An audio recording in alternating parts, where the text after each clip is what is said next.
बिहार में 25 मई तक बड़ा लॉकडाउन, सीएम नीतीश ने ट्वीट कर दी जानकारी। थोड़ी ही देर में होगी वर्चुअल कॉन्फ्रेंस।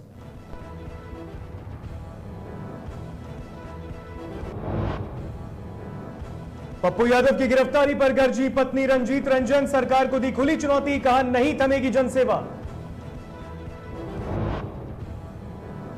शहाबुद्दीन की मौत के बाद 12 दिन बाद पुत्र ओसामा से मिले तेज प्रताप यादव, डैमेज कंट्रोल में जुटा लालू परिवार।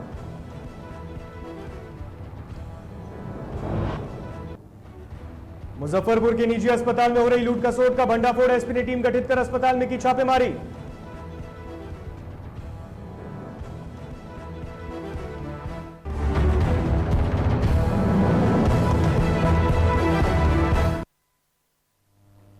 नमस्कार, आप देख रहे हैं डीटीवी भारत और मैं हूं आपके साथ ऋतिक। इस वक्त की बड़ी खबर हम आपको बताने जा रहे हैं। बिहार में कोरोना संक्रमण की रफ्तार को रोकने के लिए सीएम नीतीश ने सूबे में 15 मई तक का लॉकडाउन लगाया था, जिसे अब बढ़ाकर 25 मई तक कर दिया गया है। आपको बता दें कि मुख्यमंत्री नीतीश कुमार ने ट्वीट कर यह जानकारी दी है और बताया है कि बिहार में कोरोना चेन को तोड़ने के लिए सूबे में 25 मई तक इस लॉकडाउन को बढ़ा दिया गया है। तो बिहार सरकार ने एक बार फिर बड़ा फैसला लिया है। बढ़ते कोरोना वायरस को रोकने के लिए कोरोना संक्रमण की रोकथाम पर सीएम नीतीश कुमार ने एक बार फिर बिहार में लॉकडाउन को एक्सटेंड कर दिया है 25 मई तक। जो 15 मई तक पहले लॉकडाउन लगाया गया था, अब उसे बढ़ाकर 10 दिन और, यानी कि 25 मई तक बिहार में कंप्लीट लॉकडाउन लगा रहेगा। मुख्यमंत्री नीतीश कुमार ने ट्वीट करके भी यह जानकारी दी है। आप टीवी स्क्रीन पे इस वक्त सीएम नीतीश की ट्वीट देख सकते हैं। उन्होंने ट्वीट करके कहा है कि आज सहयोगी मंत्रीगण एवं पदाधिकारियों के साथ बिहार में लागू लॉकडाउन की स्थिति की समीक्षा की गई, जिसके बाद यह फैसला लिया गया है कि बिहार में लॉकडाउन को एक्सटेंड किया जाए और इसे अब बढ़ाकर 25 मई तक कर दिया गया है।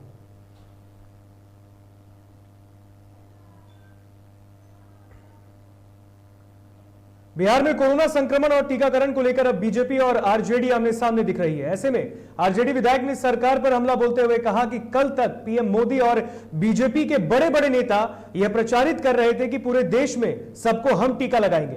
टीकाकरण हमारे पास पूरी तरह से उपलब्ध है, लेकिन अब सुशील कुमार मोदी बोलते हैं कि टीका के लिए ग्लोबल टेंडर चाहे तो राज्य सरकार करवा सकती है। इसका मतलब है कि केंद्र सरकार अपना पल्ला छुड़ाना चाहती है।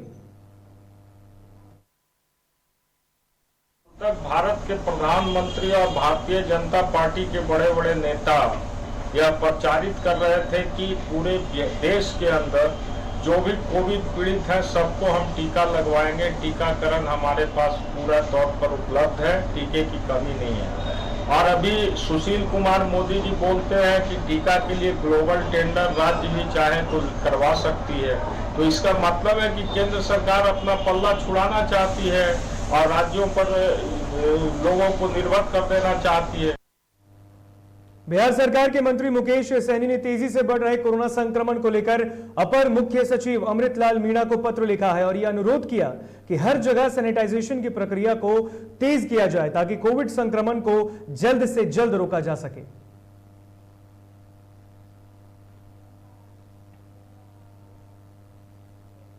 बिहार में लगे लॉकडाउन का कई जगह पालन किया जा रहा है, तो कई जगह ऐसे भी हैं जहां लॉकडाउन का पालन तक नहीं किया गया। ताजा मामला पटना सिटी का है, जहां सब्जी मंडी में लोग कोरोना गाइडलाइन का पालन तक नहीं कर रहे। किसी के चेहरे पर मास्क है तो किसी के चेहरे पर मास्क तक नहीं। ये तस्वीरें भयावह है, जिसे देखकर ऐसा लग रहा है जैसे लोग सरेआम कोरोना को दावत दे रहे हैं। तस्वीरें पटना सिटी के सब्जी मंडी की, जहां कोरोना गाइडलाइन की जमकर धज्जियां उड़ाई जा रही हैं। तस्वीरों में आप देख सकते हैं सोशल डिस्टेंसिंग नाम की कोई चीज इस वीडियो में, इस फोटो में आपको नहीं दिखाई देगी। लोग कोरोना गाइडलाइन को ताक पर रखकर, संक्रमण को ताक पर रखकर इस तरीके से लापरवाही बरत रहे हैं। ये तस्वीरें पटना सिटी के सब्जी मंडी इलाके की है, जहां लॉकडाउन का पालन तक नहीं किया गया है, क्योंकि बिहार में अब लॉकडाउन को और बढ़ा दिया गया है। ऐसे में इस तरह की लापरवाही परेशानी का सबब बन सकती है। दिक्कत है बहुत ज्यादा। क्या सब्जी लेके आए बेचने के लिए? ननुआ क्या बाजार है? दम नहीं, मेरे 100 रुपये बंद। बाजार में बिक रहा है? नहीं बिक रहा है। अरे लॉकडाउन में तो सब्जी 3 रुपए किलो बिक रहा है नेनुआ, और 4-5 बीघा पूंजी लगा दिया है। 1.5-2 लाख रुपया जो अभी तक नहीं आ रहा है, पूंजी नहीं निकला है। अब लेवाल भी बहुत कम आ रहे हैं। बहुत किसान 2 रुपये किलो नेनुआ बिक रहा है, 5 रुपये टमाटर बिक रहा है, करेला 5 रुपये है। किसान का बहुत बुरा। बढ़ते हैं खबरों में आगे। जहां पार्टी के राष्ट्रीय अध्यक्ष पप्पू यादव की गिरफ्तारी के बाद अब नाराज पप्पू यादव की पत्नी और पूर्व सांसद रंजीत रंजन ने राजधानी पटना में प्रेस वार्ता कर सरकार पर हमला बोला है। इस दौरान रंजीत रंजन केंद्र सरकार के साथ ही बिहार सरकार पर उन्होंने हमला बोला है। उन्होंने साफ तौर पर सरकार को चुनौती दी है कि अगर जल्द ही पप्पू यादव को रिहा नहीं किया गया तो यह सरकार के लिए ठीक नहीं होगा। इसके साथ ही रंजीत रंजन ने सारण के सांसद पर कार्रवाई करने के लिए भी चुनौती देते हुए अनशन पर बैठने की बात कही है। आपको आगाह करूंगी कि ये खेला बंद कर दीजिए, ये राजनीति बंद कर दीजिए, उनको रिहा कीजिए और आपके जेल के अंदर वो पॉजिटिव होके आएंगे तो ना मैं माफ करूंगी ना आपको जनता माफ करेगी। और सिर्फ माफी से काम नहीं चलेगा। अगर चंद दिन के अंदर 2 दिन के अंदर मैं फिर आपको आगाह करूंगी कि ये खेला बंद कर दीजिए, ये राजनीति बंद कर दीजिए, उनको रिहा कीजिए और आपके जेल के अंदर वो पॉजिटिव होके आएंगे तो ना मैं माफ करूंगी ना आपको जनता माफ करेगी। और सिर्फ माफी से काम नहीं चलेगा। अगर चंद दिन के अंदर 2 दिन के अंदर पप्पू जी रिहा नहीं होते हैं और आप ये डॉक्टर और प्रशासन का खेल खेलते हुए उनको हर दिन गाड़ी में 4-4 लोगों के साथ बैठा के जो घुमाने का आप काम कर रहे हैं तो आप भाजपाई लोग भी सुन ले, मुख्यमंत्री साहब भी सुन ले। रूडी साहब, आपकी जो एम्बुलेंस घर में थी वो सरकारी खजाना था और एक तरफ लोग 12,000 रुपए पर किलोमीटर एम्बुलेंस के लिए दे रहे थे और तब भी नहीं मिल रही थी। मैं अनशन में बैठूंगी जब तक आपको जेल के अंदर नहीं कर दिया जाएगा। ये खेला खेलना बंद कर दीजिए। अगर हमारी फैमिली को आप खतरे में डालेंगे, अगर आप बिहार की जनता को खतरे में डालेंगे, अगर हमारे बच्चों को आप खतरे में डालेंगे तो आपका परिवार भी मुख्यमंत्री आवास में नहीं बैठ पाएगा। और ये बहुत गुंडई राज वाले लोग हैं, किसी की परवाह नहीं है। जब जनता को ये कीड़े मकोड़े समझते हैं तो हम लोग की क्या औकात है। मैं उन सबका धन्यवाद करती हूँ कि जो कहे दिल से पप्पू जी के साथ है। सही मायने में देखिए, लोग पप्पू जी के साथ इसलिए नहीं खड़े हैं कि अभी 4 दिन में चुनाव हो रहा है या कुछ ऐसा होने वाला है, क्योंकि बहुत बड़ी पार्टी है। आज इसलिए खड़े हैं लोग क्योंकि महामारी चल रही है, पैंडेमिक चल रहा है, दूसरी लहर चल रही है और कईयों की जानें जा रही हैं। सब लोग भयभीत हैं और उस भय में हम और आप एक दूसरे का सपोर्ट कर रहे हैं। रूडी साहब, क्या बोलूं, मुझे तो एक शब्द नाम लेने का मन नहीं कर रहा। और मैं उनसे ये सबसे पहले मैं आपके माध्यम से उनसे पूछती हूँ कि आपका राजनीतिक इतिहास क्या है, आप राजनीति में कैसे आए, क्या संघर्ष किया। मैं पूरी बात रूडी जी नहीं बताऊंगी। आप पायलट थे, आप कैसे क्या किए, किनको नौकरियां दिलाइया, किसके आशीर्वाद से आप राजनीति में आए, कैसे मंत्री बने। और आपके घर में उत्तराखंड में फार्म हाउस से लेकर, बिहार से लेकर, दिल्ली से लेकर कहां कहां पे जितने भी स्टाफ हैं, रूडी साहब आप ही बता दीजिए सैलरी कहां से उठाते हैं। जो कॉन्स्टिट्यूशन क्लब में आपको इंचार्ज बनाया गया वहां पे कितना घोटाला हुआ वो आप ही बताएंगे। वहां कितने स्टाफ हैं और कितने काम कर रहे हैं और कितने आपके यहाँ पे काम कर रहे हैं वो भी आप ही बताएंगे। आप स्किल इंडिया के मिनिस्टर थे, मोदी साहब ने आपको क्यों हटाया वो भी आप ही बताएंगे। एम्बुलेंस के ड्राइवर को स्किल इंडिया के तहत आपको ट्रेनिंग देनी थी, क्यों नहीं दी वो भी आप ही बताएंगे। आरजेडी नेता तेज प्रताप यादव मोहम्मद शहाबुद्दीन के बेटे ओसामा से मिलने के लिए सीवान के प्रतापपुर गांव पहुंचे। इस दौरान तेज प्रताप ने शहाबुद्दीन के परिजनों से मुलाकात की। और उन्हें यह सांत्वना भी दिया है। और साथ ही साथ ये देखने वाली बात है कि शहाबुद्दीन का कोरोना संक्रमण के चलते दिल्ली में निधन हो गया था। उसके बाद ट्विटर और अन्य सोशल मीडिया प्लेटफॉर्म पर लालू परिवार और राजद को शहाबुद्दीन समर्थक ट्रोल करने लगे। साथ ही शहाबुद्दीन समर्थकों ने यह भी आरोप लगाया कि पूर्व आरजेडी सांसद को बचाने के लिए लालू यादव और उनके परिवार ने कोई पहल नहीं की।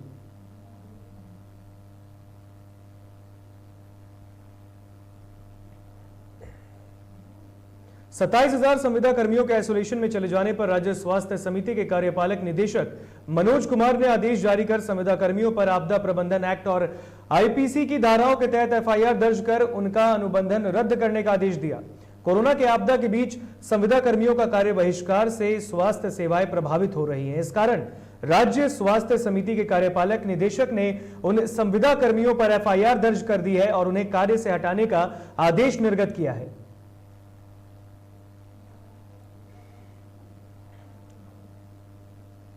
इधर बिहार राज्य स्वास्थ्य संविदा कर्मी संघ के आह्वान पर मुंगेर के सभी संविदा पर कार्यरत स्वास्थ्य कर्मी होम आइसोलेशन में चले गए हैं, जिसके कारण जिले की स्वास्थ्य व्यवस्था चरमरा गई है। वहीं संघ के जिला अध्यक्ष आमिर हसन खान ने बताया कि वे अपनी मांगों को लेकर लगातार पत्र लिख रहे हैं, लेकिन इसके बावजूद भी उनकी मांगों को अनदेखा किया जा रहा है। आपको बता दें कि कर्मचारी कई सूत्री मांगों को लेकर होम आइसोलेशन पर गए हैं। 12-13 वर्षों से काम कर रहे हैं और सरकार हमको लॉलीपॉप दे दे के चुप कराती है। जब देखो लॉलीपॉप एक तो थमा दिया। मेरा मांग है कि भैया आप हमको नियमित कर दो, उसके बाद हम कुछ न मांगे। जिस तरह से मध्य प्रदेश की सरकार ने घोषणा कर दिया है एनएचएम कर्मी को नियमित करने के लिए, मुझे भी कर दो। क्या परेशानी है? सरकार किससे डरती है? ये बिहार सरकार किससे डर रही है? पैसा तो हमको नहीं देती है। एनएचएम का पैसा भारत सरकार से आता है, कुछ परसेंटेज बिहार सरकार देती है, तो उनको तो अपने घर से पैसा भी नहीं देना है। फिर उनको दर्द किसका होता है? पैसा क्या करते हैं वो? कहां? समस्तीपुर के सदर अस्पताल में एक व्यक्ति की मौत के बाद नाराज मृतक की बेटियों ने अस्पताल में जमकर हंगामा किया, जिसके बाद घटना की सूचना पर नगर थाना अध्यक्ष दलबल के साथ अस्पताल पहुंचकर मामले को शांत कराया। दरअसल मुफस्सिल थाना क्षेत्र के आदर्श नगर मोहल्ले के एक व्यक्ति की अचानक तबीयत बिगड़ने के बाद इमरजेंसी में लाया गया, जिनकी मौत हो गई, जिसके बाद मृतक के परिजनों ने अस्पताल में जमकर हंगामा किया और डॉक्टरों के साथ मारपीट भी की। इस घटना के दौरान डॉक्टरों ने कहा कि व्यक्ति की पहले ही मौत हो चुकी थी, लेकिन मृतक के परिजन डॉक्टरों पर झूठा आरोप लगा रहे हैं।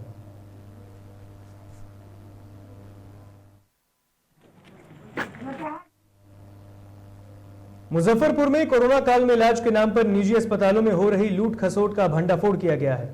बता दें कि लूट खसोट पर लगाम लगाने के लिए ब्रह्मपुरा के एक निजी अस्पताल में एसपी ने टीम गठित कर छापेमारी की। इस दौरान उन्हें वहां कई खामियां और अनियमितता दिखी, जिसके बाद उन्होंने अस्पताल प्रबंधन को और दुरुस्त करने की बात कही है।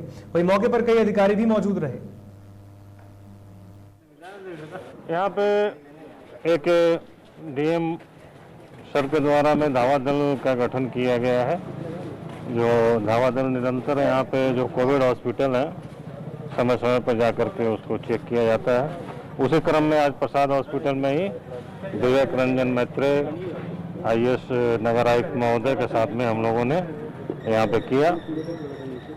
कोई यहाँ पे शिकायत वाली बात अभी तक प्रकाश में नहीं आई है। थोड़ी बहुत जो कमी बेसी नजर आई है उसको हम लोगों ने इंस्ट्रक्ट कर। बिहार में कोरोना का टीकाकरण जारी है, जहां सरकार भी लोगों से बढ़ चढ़कर वैक्सीन लेने की अपील कर रही है। वहीं वैक्सीनेशन की प्रक्रिया राजधानी पटना के स्कूल कॉलेजों में भी शुरू हो गई है। ये तस्वीरें जो हम आपको दिखाने वाले हैं वो पटना के विमेंस कॉलेज की तस्वीर है, जहां वैक्सीनेशन की शुरुआत की गई, जिसका जायजा लिया संवाददाता उत्कर्ष ने। बिहार में और पूरे भारत में कोरोना का संक्रमण तेजी से फैल रहा है। जहां एक तरफ बात करें रिकवरी रेट की तो उसकी दर राजधानी पटना में और पूरे बिहार में बढ़ गई है। वहीं दूसरी तरफ जो टीकाकरण है उसको काफ़ी ज़ोरों शोरों से स्टार्ट कर दिया गया है। हालांकि जो 1 मई निर्धारित किया गया था केंद्र सरकार की तरफ से कि पूरे राज्य में 18 वर्ष से 44 वर्ष तक के लोगों को टीका लगाया जाएगा, लेकिन कुछ विलंब हो गया और बिहार में 9 दिन बाद से शुरुआत हुई है। और आज से जो स्कूल हैं, चाहे वो प्राइवेट हो चाहे सरकारी, वहां पर भी कोरोना का टीका लगेगा। पहले आप देख लें कि ये पटना वुमेंस कॉलेज है, जहां पर सारी प्रतिक्रिया और जो प्रक्रिया है जो प्रक्रिया है उसे शुरू कर दी गई है। आप देख लें पहले किस तरीके से टीकाकरण का जो काउंटर बनाया गया है।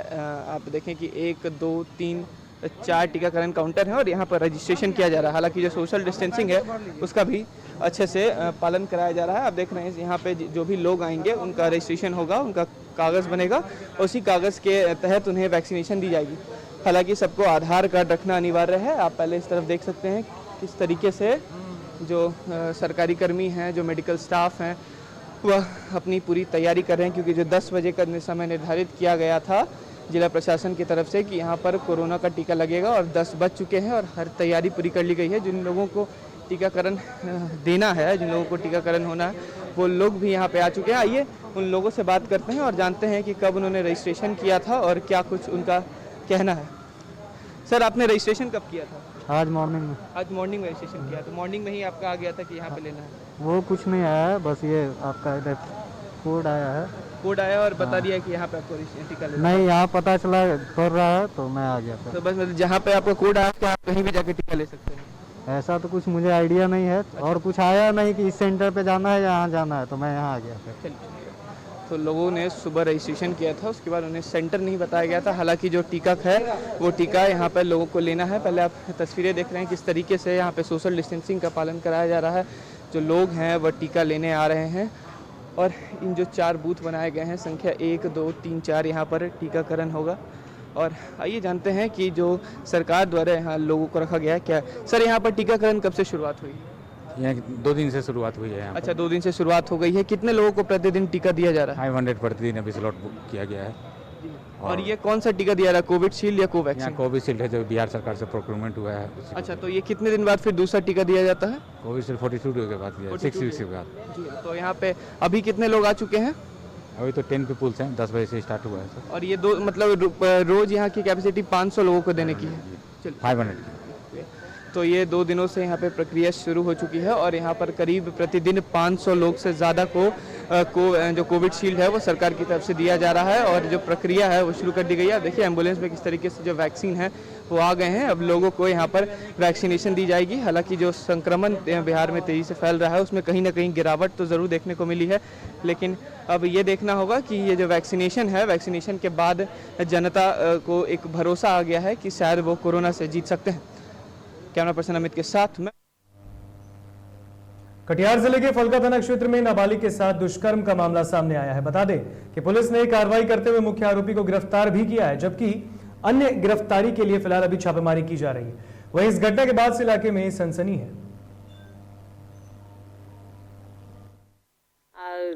लड़का आये 2 ठो हमरा धक्का मार के इधर गिरा दिल के, बस हमरा लड़की के मुंह बंद कर लेकर वो भागी गए। हम रोवे धोवे लगलिए, काना पीटा लगलिए, हल्ला करे लगलिए पूरा परिवार में, फैमिली में कि हमरा बेटी के लेके इधर भागले खोजे छी, कहीं नहीं मिले छे। तो 11 बजे हमरा बेटी अइले, कानल करल, कल के ऐसे बात हमरा ले गए, फलना लड़का छे, नाम बतल के। हम और मम्मी रात में गए थे शौच करने नहर पे, उधर से 2 लड़का आया, मम्मी को धक्का मार दिया और हमको मेरा मुंह दाब के लेके चल दिया। वो अपना ले जाके मेरा रूम में 2 लड़का मेरे साथ संबंध बनाया और मेरे साथ गलत व्यवहार किया। 11 बजे ले जाके नहर पे छोड़ दिया। हाँ, इस संबंध में थाना में प्राथमिकी दर्ज की गई है और इसमें एक अभियुक्त गिरफ्तार भी कर लिया है और बाकी उनकी मेडिकल हो रहा है। एक अभियुक्त और है, उसको भी हम लोग सीख गिरफ्तार। बक्सर के सिमरी थाना क्षेत्र के रामोपट्टी में एक महिला ने अंचलाधिकारी पर उनके पति के साथ मारपीट करने का आरोप लगाया है। पीड़िता के मुताबिक दोनों के बीच कई सालों से विवाद चल रहा था, जिसे लेकर विवाद बढ़ गया और सीओ ने उनके पति के साथ मारपीट की। फिलहाल पीड़िता थाने में लिखित शिकायत दर्ज करा चुकी है, जहां पुलिस पूरे मामले की तफ्तीश कर रही है।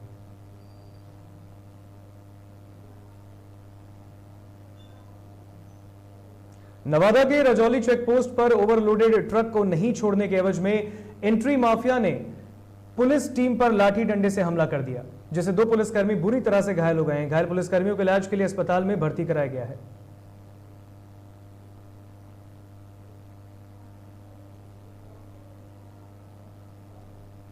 बिहार के जन वितरण के हर लाभुक को मई और जून महीने में 5-5 किलो अनाज मुफ्त मिलेगा। इसका लाभ राज्य के 8 करोड़ 70 लाख लाभुकों को मिलेगा। खास बात यह है कि मुफ्त में मिलने वाला यह अनाज हर महीने के लिए तय लाभुकों के कोटा से अलग होगा। वहीं पटना के कई इलाकों में भी ऐसी शिकायत आई कि लोगों को सरकार द्वारा मुफ्त राशन नहीं मिल पा रहा है। इस बात की जानकारी लेने डीटीवी भारत ने पटना सदर के वार्ड नंबर 17 की पार्षद मीरा कुमार से बातचीत की। ऐसी तो अगले साल की भांति तो देखे जाएगी कि सरकार तो 3 महीने के लिए दिए थे राशन कार्ड, राशन मुफ्त के लिए, लेकिन ये साल तो सरकार पेपर में दे दी थी कि मई और जून तक ही राशन मिलेगी, लेकिन हमारे राशन दुकानदार तो मई की तो दे ही रही है। बाकी इसके आगे देखेंगे कि जून में क्या वो दे सकते हैं, क्योंकि मई में तो दे ही रहा है और ये जून में दे सकते हैं। झारखंड के बलियापुर थाना क्षेत्र के रांगामाटी में गुप्त सूचना के आधार पर कार्रवाई करते हुए जय हिंद मोड़ स्थित एक अवैध गोदाम पर बलियापुर अंचल अधिकारी राम प्रवेश कुमार के नेतृत्व में छापेमारी कर एफसीआई ने 80 क्विंटल चावल जब्त किया है, जबकि गोदाम संचालक को अशोक भगत भगाने में सफल रहा। इस छापेमारी में प्रखंड विकास पदाधिकारी रतन कुमार सिंह और बलियापुर थाना प्रभारी भी मौजूद रहे। इस छापेमारी में जब्त चावल को स्थानीय डीलर आतिश सिन्हा को सुपुर्द कर दिया गया है।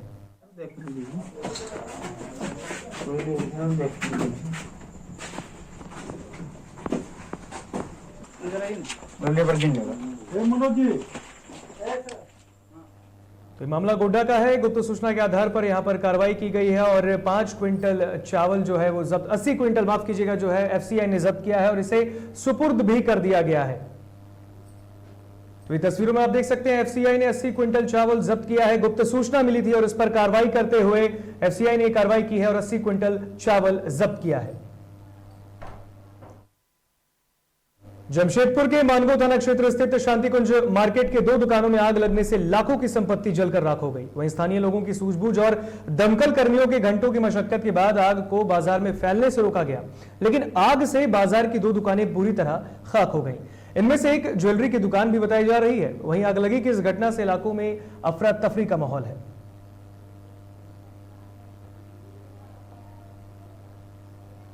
बिहार राज्य स्वास्थ्य संविदा कर्मी संघ के सचिव ललन सिंह के घर पर पुलिसिया कार्रवाई की गई। बता दें कि राज्य के स्वास्थ्य संविदा कर्मचारी 2020 से ही कोरोना महामारी की रोकथाम के लिए फ्रंटलाइन वर्कर के रूप में काम कर रहे हैं। इस दौरान कई कर्मियों की मौत भी हुई, लेकिन उनकी मांगों को सरकार पूरा नहीं कर सकी, जिसकी वजह से संविदा कर्मी ने 12 मई से 21 मई तक होम क्वारंटाइन पर वो चले गए हैं और इसी वजह से पुलिस ने ये पूरी कार्रवाई की है। वासियों को हम सरकार से भी अनुरोध करते हैं कि हमने जायज मांगों के लिए हड़ताल किया, अभी मैंने होम आइसोलेशन में है। अभी मेरे घर पे पुलिस और बच्चे और परिवार को धमका रहे हैं।